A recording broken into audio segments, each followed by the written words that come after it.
आज मैं आप सबके समक्ष हिंदी देश का गौरव विषय पर अपना अभिव्यक्त रखना चाहती हूँ। अपनी अभिव्यक्ति के पहले मैं इन पंक्तियों के साथ शुरुआत करना चाह रही हूँ। भारत माँ के भाल पर सजी स्वर्णिम बिंदी हूँ, मैं भारत की बेटी आपकी हिंदी हूँ। कितनी अच्छी पंक्तियाँ हैं। इन्हीं दो पंक्तियों में संपूर्ण गौरव गाथा जो हिंदी की है छिपी हुई है।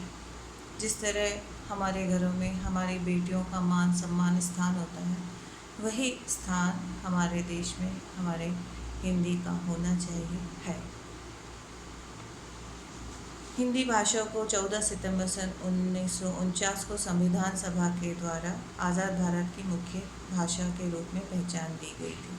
वैसे तो भारत विभिन्न भाषाओं और बोलियों का देश है, किंतु इसकी लगभग 70% से ज़्यादा जनसंख्या हिंदी भाषी है। पहली बार सन 1952 में हिंदी दिवस मनाने का फैसला किया गया था। तब से आज तक यह कायम है। हिंदी दिवस को मनाने का मुख्य कारण इसकी विशिष्टता को लोगों तक पहुंचाना है। हिंदी पखवाड़े में स्कूलों, कॉलेजों एवं विभिन्न संस्थानों में विभिन्न गतिविधियां आयोजित की जाती हैं। पर क्या मात्र 15 दिनों का कार्यक्रम मना लेने से हिंदी भाषा की गरिमा बनी रहेगी? यह सोचने वाली बात है। भाषा राष्ट्र की एकता, अखंडता और विकास में महत्वपूर्ण भूमिका निभाती है।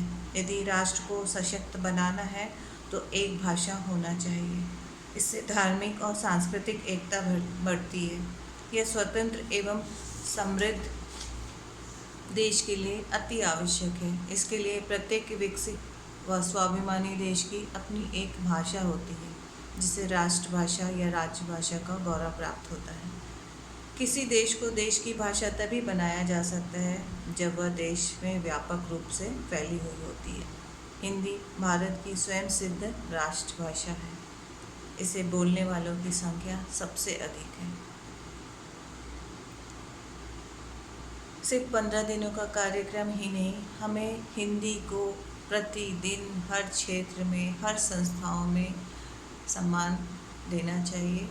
यह बात हमारे हृदय से आना चाहिए, हमारे अंदर से निकलना चाहिए। हमें इस बात का शर्म नहीं होना चाहिए कि हमें अंग्रेज़ी नहीं आती। यदि हम अपनी विचारों को, अपने संदेशों को हिंदी के माध्यम से दूसरे तक अच्छी तरह पहुंचा सकते हैं, तो हमें इसी भाषा का प्रयोग करना चाहिए।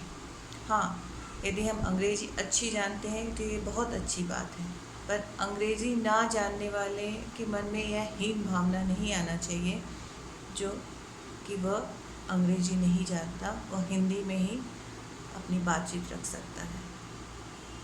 यदि ये बात हमारे अंदर आ गई तो हम हिंदी को सम्मान दे पाएंगे। अन्यथा इस तरह के कार्यक्रम होते रहेंगे और हिंदी के लिए हमें इस तरह के कार्यक्रमों को करते रहना पड़ेगा। अंत में मैं रीमा दीवान की पंक्तियों के साथ अपनी बात समाप्त करना चाहती हूँ।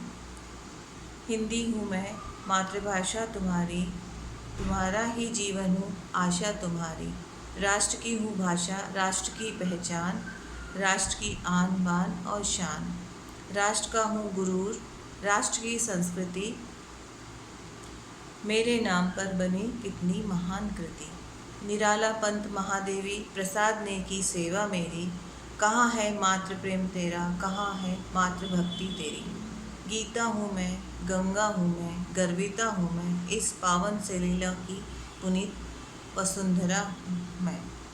कश्मीर से कन्याकुमारी तक, बंग से कच्छ तक गूंजने वाली ध्वनि हूँ मैं, लय हूँ मैं हूँ भाषा, मातृभाषा, राष्ट्र की भाषा। सरल देवनागरी लिपि, उन्नत व्याकरण मेरा, वैज्ञानिक है शब्द मेरे, बृहत मेरा शब्दकोश। भारत की पहचान का सशक्त माध्यम हूँ मैं। 14 सितंबर एक दिवस की मोहताज नहीं हूँ मैं। तुम्हारी धरती से उपजी पूरी जिंदगी हूँ मैं।